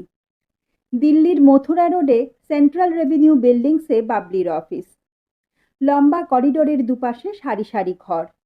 বাবলির ঘরের সামনে ছোট বোর্ড ঝুলছে বার্নিশ করা। তার ওপরে সাদায় লেখা মিস বি সেন, IRS। সেদিন 3-4টে হিয়ারিং ছিল। বেশ নার্ভাস লাগছিল বাবলির। কথা খুব কম বলছে। ব্যালেন্স শিট ও প্রফিট অ্যান্ড লস অ্যাকাউন্ট দেখে দেখে যা ডিটেলসের দরকার নিয়ে নিয়েছে। ধারের জন্য কনফার্মেশন লেটার্স, ব্যাংকের ওভারড্রাফটের লিমিটেড চিঠি, গ্রস মুনাফার স্টেটমেন্ট, সান্ড্রি ডেটর্স, সান্ড্রি ক্রেডিটর্সের লিস্ট, পারচেজ ও সেলের লিস্ট 25,000 টাকার, ইত্যাদি ইত্যাদি। উকিলদের মুখ দেখে বাবলি পরিষ্কার বুঝতে পারছে যে তাদের মুখে একজন আকার রংরুটের সামনে যে তারা বসে আছেন এ ভাব পরিস্ফুট। বাবলি মনে মনে হেসেছে, বলেছে, কিছুদিন যাক, ও কাজ পিক আপ করে নেবে। ওর আশেপাশের ঘরে অনেক প্রমোটি অফিসার আছে, বয়স বড়, ভালো কাজও জানেন। ও IRS ডাইরেক্ট রিক্রুট, তাই ওদের অনেকের চেয়ে ও সিনিয়র, কারণ ও ক্লাস 1 হয়েই জয়েন করেছে। ও জানে ডিপার্টমেন্টে বেশ মনোমালিন্য আছে এ ব্যাপারে, কিন্তু সেটা ওর দোষ নয়, নিয়মের দোষ। মাঝে মাঝে ওর মনে হয়েছে যে এই রকম প্রকারভেদ করাটা অন্যায়। তাই প্রত্যেক সিনিয়র অথচ ক্লাস 2 অফিসারের সঙ্গে যথেষ্ট সম্মানের সঙ্গে ব্যবহার করেছে ও। ও জানে কাজ শিখতে হলে এদের সাহায্য ওর দরকার হবে। ওর অফিসের যিনি বড়বাবু, বয়স্ক একজন টাকমাথা ভদ্রলোক, হরিয়ানার ভদ্রলোক। তাকে দেখে কথাবার্তা শুনে বাবলির মনে হয়েছে যে তিনি বাবলিকে নিয়ে খুব খুশি। কার্যত তিনিই এখন থেকে অফিসার, কারণ এই অল্প বয়সী বাঙালি মেয়েটি এখনো কাজ কিছুই জানে না। তিনি যা ইচ্ছা করবেন তাই বাবলিকে দিয়ে সই করিয়ে নেবেন। বাবলি তাই প্রথম থেকেই সাবধানে আছে, কিছু না বুঝে না জেনে ও সই করবে না। আজ সকালেই একটা রিফান্ড অর্ডার সই করাতে এসেছিলেন উনি, 40,000 টাকার। বাবলি ভাবল, এত বড় রিফান্ড অর্ডার সই করাবার জন্য এত সকালে ভদ্রলোকের এত তাড়া কেন? বাবলি বলল, ঠিক আছে, পরে হবে, ফাইল একবার দেখে নি। বড়বাবু বললেন, কমিশনার বলেছেন রিফান্ড ফেলে রাখা চলবে না। বাবলি বলল, তা হোক। বাবলি জানতো না যে চাকরির দ্বিতীয় দিনেই এরকম নাজেহাল হতে হবে। একটু পরে ইন্সপেক্টিং অ্যাসিস্ট্যান্ট কমিশনার তাকে ডেকে পাঠালেন। ভদ্রলোক গুজরাটি, ভীতু চেহারা। একরকমের চেহারা হয় না যাদের দেখলেই মনে হয় চাকরি রাখতেই বেচারারা হিমশিম খেয়ে যাচ্ছেন, জীবনের অন্য কোনো দিকে কোনো বিষয়ে আর কোনো ঔৎসুক্য অবশিষ্ট নেই, সেই রকম। ভদ্রলোকের মেজাজ রুক্ষ, বোধহয় স্ত্রীর সঙ্গে বনিবনা নেই, অথবা কোষ্ঠকাঠিন্যে ভোগেন। উনি বললেন, আপনি কিসের জন্য রিফান্ড ভাউচার সই করেননি? কমিশনারের কাছে অ্যাসেসির উকিল কমপ্লেন করেছেন। আপনি কি মনে করেন আপনি নিজের টাকা দিচ্ছেন এসএসসিকে? বাবলি আমতা আমতা করলো, বলল, না না, তা নয়, আসলে আমি ফাইলটা একটু দেখে নিতে চাই, একটু সময় লাগবে স্যার। উনি বললেন, আমি বলছি ম্যাডাম, এখনই দিয়ে দিন। বাবলি বলল, তাহলে আপনি একটা লিখিত অর্ডার দিন স্যার। ভদ্রলোক অগ্নিশর্মা হয়ে গেলেন, বললেন, আপনার সাহস তো কম নয়, হ্যাঁ? কাল জয়েন করেই তো অনেক কথা শিখেছেন দেখছি। অত কথায় কাজ নেই, এক্ষুনি দিতে বলছি দিন, ওসব লিখিত অর্ডার পাবেন না। বাবলি বলল, তাহলে সময় লাগবে স্যার, ফাইল না দেখে আমি দেব না। ভদ্রলোক এবার চুপ করে গেলেন, বললেন, আপনি যেতে পারেন। বাবলি ঘর থেকে বেরিয়ে এসেই বুঝল কাজটা ভালো করেনি, কারণ ইনি বাবলির কনফিডেন্সিয়াল রিপোর্ট লিখবেন, যার ওপর ওর উন্নতি নির্ভর করবে। কিন্তু বাবলি মনে মনে বলল, যা হবে তা হবে, নিজে লিখে দেবেন না, খালি টেলিফোনে আর মুখে মুখে ছড়ি ঘোরাবেন, তাতে হবে না। রিফান্ড অর্ডার সই করবে বাবলি, পরে কোনো গোলমাল হলে এজি অডিট ধরবে তাকেই, ঝামেলা হলে বাবলিরই হবে, ওদের কি। বাবলির সহকর্মীরা সকলেই বলেছিলেন যে অফিসারদের কাজ করার ইচ্ছা প্রায় সবই নষ্ট হয়ে গেছে গুচ্ছের রিপোর্ট রিটার্নের ঝামেলায় আর এই অডিটের মাতব্বরিতে। বেশিরভাগ রিটার্নই ওয়েস্ট পেপার বাস্কেটে ফেলা যায়, তা সরকারের পয়সা, নষ্ট হয় অফিসারদের আত্মবিশ্বাস আর করদাতাদের বিশ্বাস সরকারের ওপর। এ সময়ে আসল কাজ করলে অনেক কাজ করা যেত। বাবলি মনে মনে ভাবে, যেমন সমস্ত তরুণ অনভিজ্ঞ লোকই নির্দ্বিধায় ভাবে যে সে নিজের হাতে হাল ধরলে যখন ও উঁচু পদে যাবে তখন এসব অব্যবস্থা ঠিক করে দেবে। কিন্তু দুদিনেই বাবলি বুঝতে পারছে যে সরকারি চাকরিতে নিজের কর্মদক্ষতা, নিজের স্বাধীনতা, নিজের মতামত নিয়ে টেকা যায় না। একটা বিরাট মেশিনের, যে মেশিনের কোনো কিছু সৃষ্টি করার ক্ষমতা নেই, কিছু উৎপাদনের ক্ষমতা নেই, তার একটা ছোট্ট অনামা যন্ত্র হিসেবে তাকে সারা জীবন এখানে সেঁটে থাকতে হবে, মাসান্তে কিছু টাকার জন্য। দুদিনেই বাবলির ঘেন্না হয়ে গেছে এই চাকরির ওপর। এখন ওর এই জীবন, অফিস করে বাড়ি আসে, বাড়ি ফিরে ভালো করে গা ধোয়া, তারপর কাকা কাকিমার সঙ্গে জমিয়ে বসে চা খায়, তারপর নিজের ঘরে অথবা দোতলায় বারান্দায় বসে থাকে আলো নিভিয়ে। দিল্লিতে এই জুন জুলাই মাসটাই সবচেয়ে খারাপ, এমন একটা ভ্যাপসা গরম পড়ে যে সে বলার নয়। অবশ্য বৃষ্টি হলেই খুব প্লেজেন্ট। ওদের বাড়ি হাউস খাস এনক্লেভে। বারান্দায় বসে দূরের ফাঁকা জমি, পোড়ো বাড়ি চোখে পড়ে। ও যখন ছোট ছিল তখন এসব বাড়ি হয়নি চতুর্দিকে। বিকেলে রুক্ষ মাটি আর পাথুরে জমিতে গজিয়ে ওঠা নানান গাছগাছালির আড়াল থেকে তিতিরের ডাক শোনা যেত। যখন সন্ধে হয়ে আসতো, বেশ নিরিবিলি ছিল তখন অঞ্চলটা। মনে পড়ে যায়, ও যখনই একা একা থাকে তখনই মনে পড়ে যায় অভির কথা। বারান্দায় অন্ধকারে বসে প্রায় অভির কথা ভাবে বাবলি। বেশ খারাপ আছে অভি, এতদিন হয়ে গেল একটা চিঠি লিখতে পারলো না ওকে। ও যে লিখতে পারতো না তা নয়, কিন্তু ওর লজ্জা লজ্জা করে। লজ্জা করাটা মেয়েদের ধর্ম, মেয়েদের স্বভাব, লজ্জা ভাঙাটা পুরুষদের কর্তব্য। তাই প্রথম চিঠি অন্তত অভিই লিখতে পারত, পত্রালাপের সূত্রপাত ঘটলে তারপর বাবলি কি পাপ করত কে জানে। ঝুমা দেবী ইতিমধ্যেই তার কুহক জাল ছড়িয়েছেন কিনা অভির ওপর। ওসব মেয়ে সব পারে, ওদের কাজই এই ভালো ভালো ছেলের মাথা খাওয়া। বাঘিনীর মতো এক এক করে মাথা খেয়ে ওরা নম্বর গোনে। গত যৌবনা হয়ে গিয়ে বারান্দার মোড়ায় বসে পায়ের ওপর পা তুলে যৌবনে ওরা কতজনের মাথা চিবিয়ে খেয়েছিল, কতজনকে পাগল করেছিল, কতজন ওদের জন্য আত্মহত্যা করেছিল, কতজনের ঘর ভেঙেছিল ওরা, তার হিসাব করে। বাবলি জানে না ওরা কি চায়। বোধহয় ওদের পুরুষ ভোলানোর ক্ষমতা বারংবার প্রয়োগ না করলে ভোঁতা হয়ে যায়, মরচে পড়ে যায়। তাই বোধহয় ওরা কোনো সময় নিশ্চেষ্ট থাকতে পারে না। গতকাল বাবলি ইন্দিরা চাওলাকে ফোন করেছিল। ও দিল্লি ইউনিভার্সিটিতে ইতিহাস পড়াচ্ছে। ইন্দিরার সঙ্গে ঝুমার যোগাযোগ আছে। ইন্দিরাই বলছিল যে ঝুমা নাকি ইম্ফল বেড়াতে যাবে। সামনের মাসে গিয়ে নাকি 15 দিন থাকবে। জায়গাটা নাকি চমৎকার লাগে ওর। বাবলি কি করবে জানে না। ও কি অভিকে সত্যিই ভালোবেসে ফেলেছে? ভালোবাসা মানে কি? কারো জন্যে কারো মন খারাপ হওয়া, কাউকে বারবার মনে পড়া, কারো সঙ্গে নিজের মতের মিল হওয়া, নিজের রুচির মিল, শখের মিল হওয়া? জানে না, বাবলি তা জানে না। তবে বাবলি কথা বোঝে।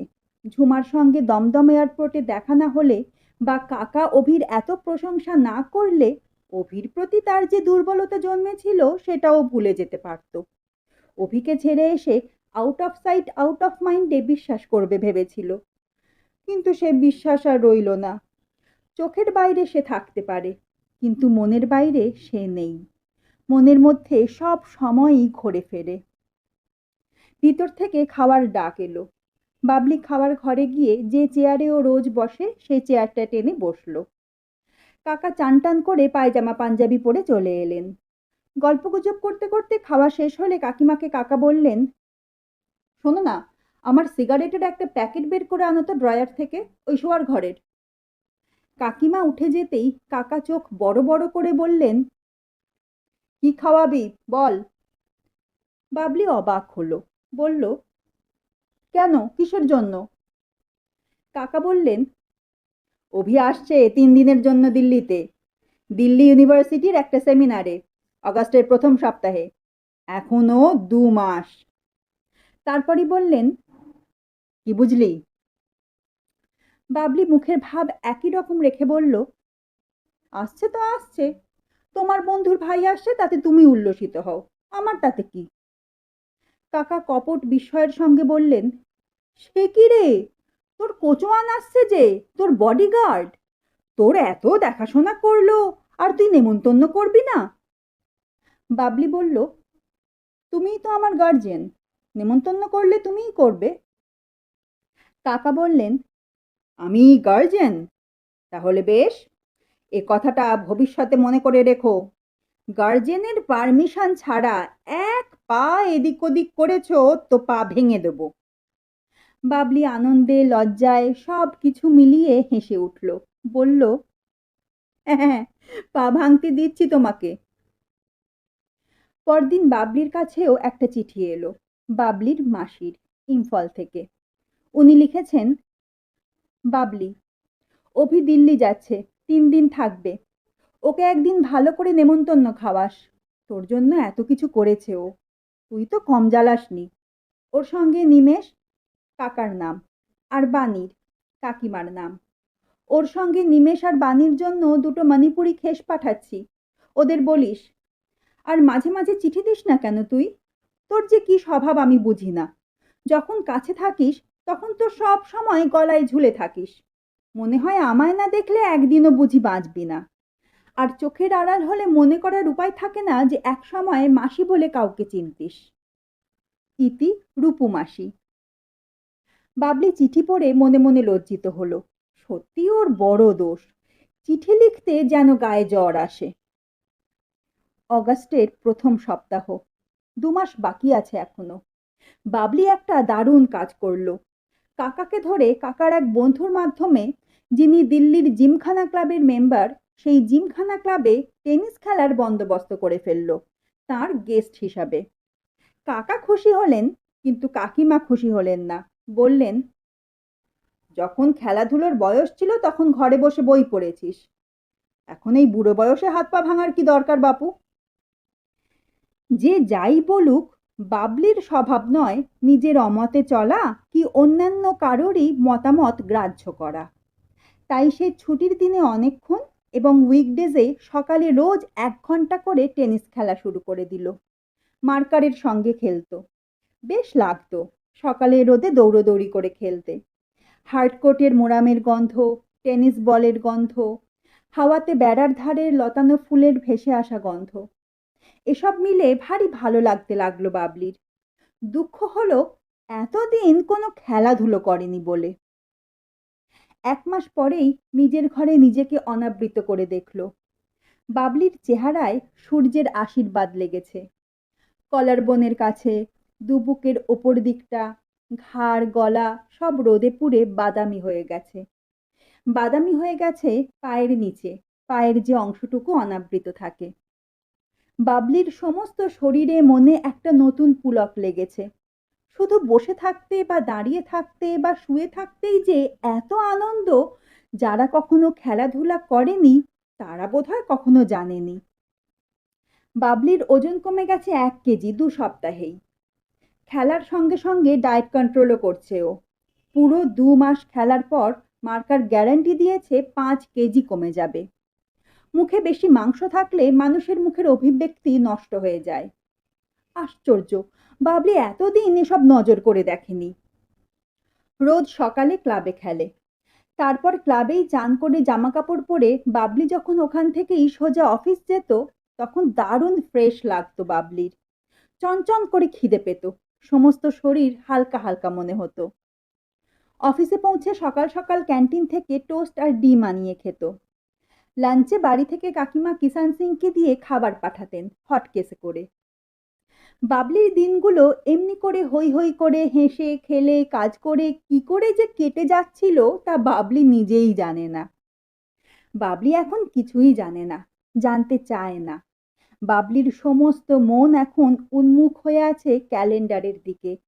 অগাস্টের 3 তারিখটা ও সবুজ পেন্সিল দিয়ে রাঙিয়ে রেখেছে ওর অফিসের ডায়েরিতে। 3 তারিখে অভি আসবে।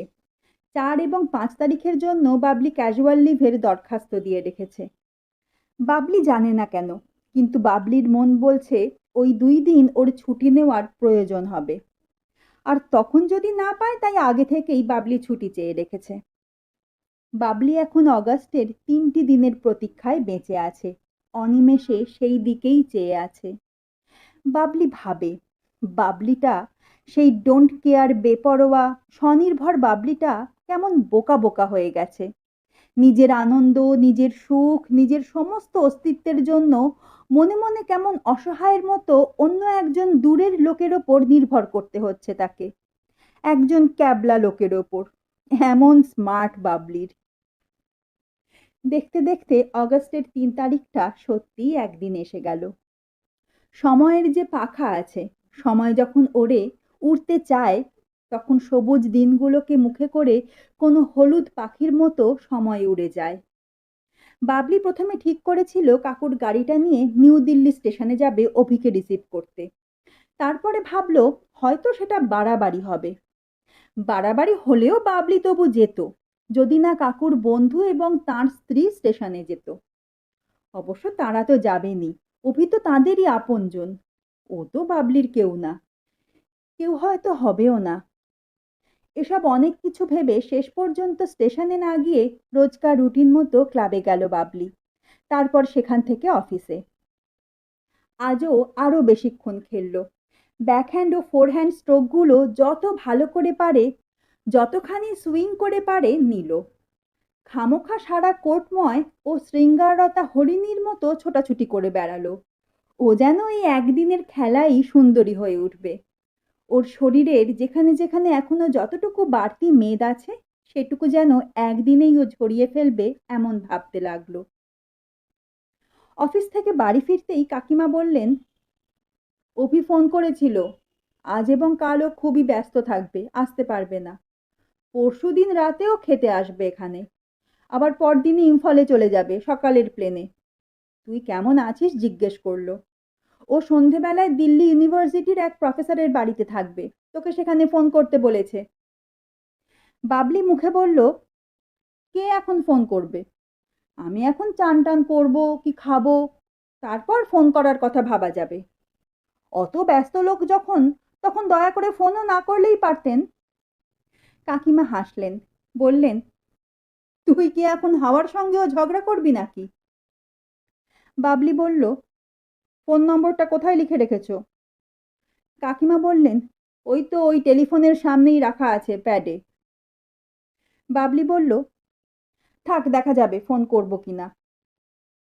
আসলে বাবলির তক্ষুনি ইচ্ছা করছিল ফোন করতে, কিন্তু ফোনটা বসার ঘরে, এবং কাকিমা বসার ঘরে বসেই বই পড়ছেন। ভালো করে কথা বলা যাবে না কাকিমা থাকলে। বাবলি ভাবল একটু পরে নিরিবিলি দেখে ও ফোনটা করবে। বাবলি চান করতে ঢুকলো বাথরুমে। শাওয়ারের নিচে গিয়ে দাঁড়ানোর পরই কাকিমা দরজা ধাক্কালেন। বললেন, এই বাবি, অভি আবার ফোন করেছে, তোকে চাইছে। বাবলির সমস্ত শরীর আনন্দে থরথরিয়ে কেঁপে উঠল। মুখে বিন্দুমাত্র উৎসাহ না দেখিয়ে বলল, বলো যে আমি চান করছি, আমার বেরোতে দেরি হবে। কাকিমা কি একটা বিরক্তিসূচক কথা বললেন বন্ধ দরজার ওপাশ থেকে, বোঝা গেল না। তারপর চলে গেলেন। বাবলির সমস্ত মন গুনগুনিয়ে উঠল। বাবলি গান জানে না, জানলেও খুশি হতো। ওর মনে অনেক সুর আছে, ও গান ভালোবাসে, কিন্তু ভগবান ওর গলায় সুর দেননি। বাবলি সারা শরীরে সাবানের ফেনার বুদবুদ তুলে মনে মনে নিরুচ্চারে গান গাইতে লাগলো। চান করে বেরিয়ে জামা কাপড় সবে পড়েছে, টেলিফোনটা আবার বাজলো। কাকিমা বোধহয় রান্নাঘরে গিয়েছিলেন কি বাথরুমে গিয়েছিলেন, হয়তো ওদের ঘরেই আছেন। বাবলি দৌড়ে গিয়ে টেলিফোনটা ধরল। হ্যালো। ওপাশ থেকে অভির গলা শোনা গেল। বাবলি যন্ত্রচালিতের মতো ওদের বাড়ির নম্বরটা বলল। অভি লাজুক লাজুক গলায় বলল, বাবলির সঙ্গে কথা বলতে পারি? বাবলি হাসি চেপে বলল, আপনার নাম জানতে পারি? অভি বলল, আমার নাম অভি। ও, বাবলি বলল।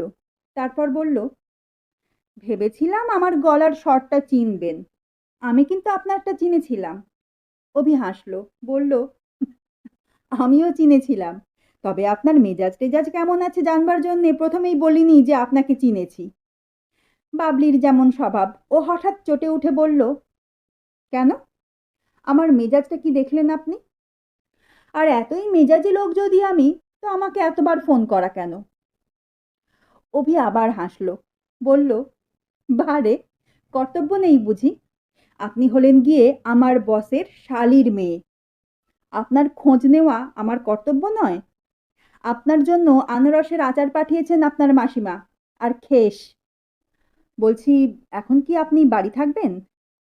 বাবলি বলল, আমি তো বাড়ি থাকবো, কিন্তু আমি যে শুনলাম আপনার আজ এবং কাল ফুরসতই নেই। পরশু দিনের আগে এখানে আসা নাকি আপনার পক্ষে সম্ভব নয়। হ্যাঁ, সেরকমই বলেছিলাম, কিন্তু প্রায় ঝগড়া করেই এখান থেকে নেমন্তন্ন না খেয়ে চলে যাচ্ছি। অনেক মিথ্যা কথাও বলতে হলো আপনার জন্য। আমার জন্য? আমার জন্য আপনাকে তো আমি কোনো মিথ্যা কথা বলতে বলিনি। আমার কথা ভেবে তো আপনার এত মাস ঘুমই হয়নি। বেশ কথা শিখেছেন কিন্তু আপনি। এতখানি পথ আমাকে নিয়ে এলেন ইম্ফল থেকে ডিমাপুরে। কই, তখন তো জানা যায়নি যে আপনি এত কথা বলতে পারেন এবং এত গুছিয়ে।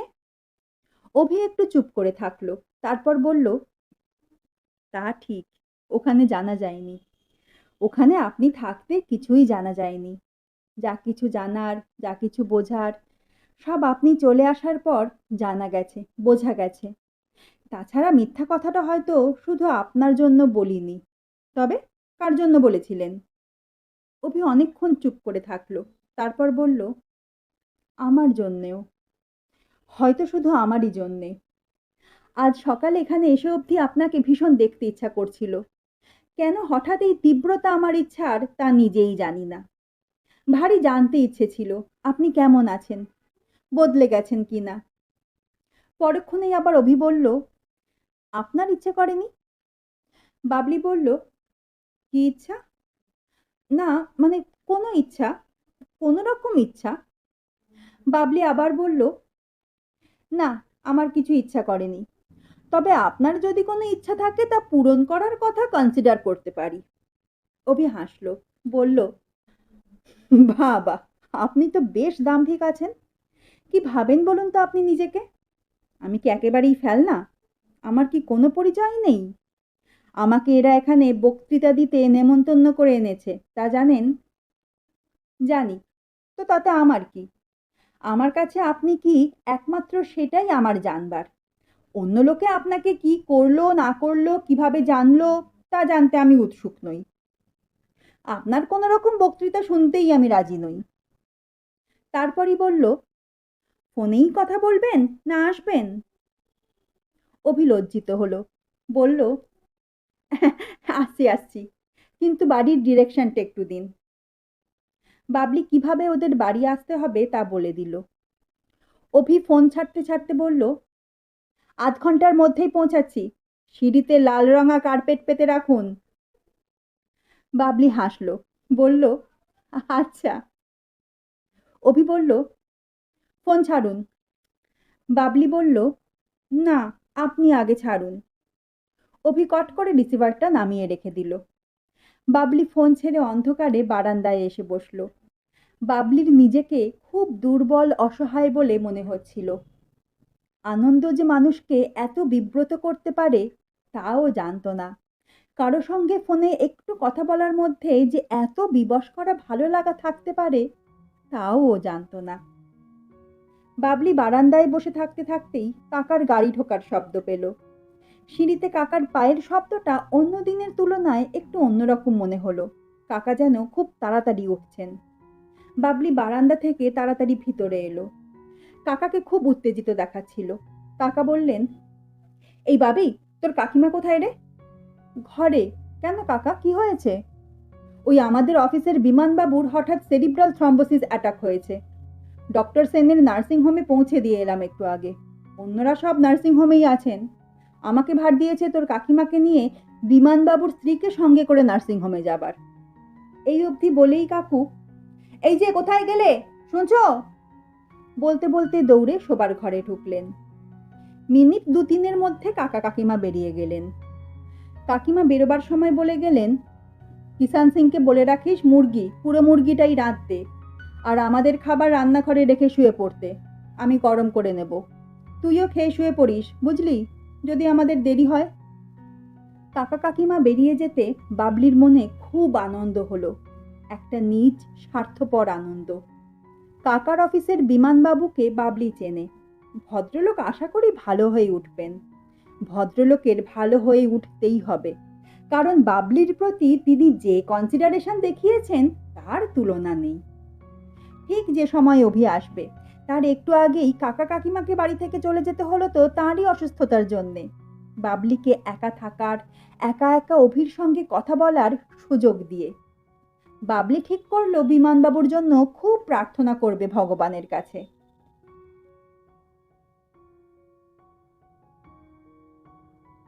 এতক্ষণ শুনলেন বাবলি উপন্যাসের ২য় পর্ব। পরবর্তী পর্বে আমরা জানতে পারব দিল্লিতে বাবলির সাথে অভি দেখা করতে আসার পর কি কি ঘটনা ঘটে, আরও কি কি চমক অপেক্ষা করে আছে বাবলির জন্য। সমস্ত প্রশ্নের উত্তর নিয়ে আমি মিষ্টি ফিরে আসছি পরবর্তী এপিসোডে। আজ তাহলে আসি, বাই।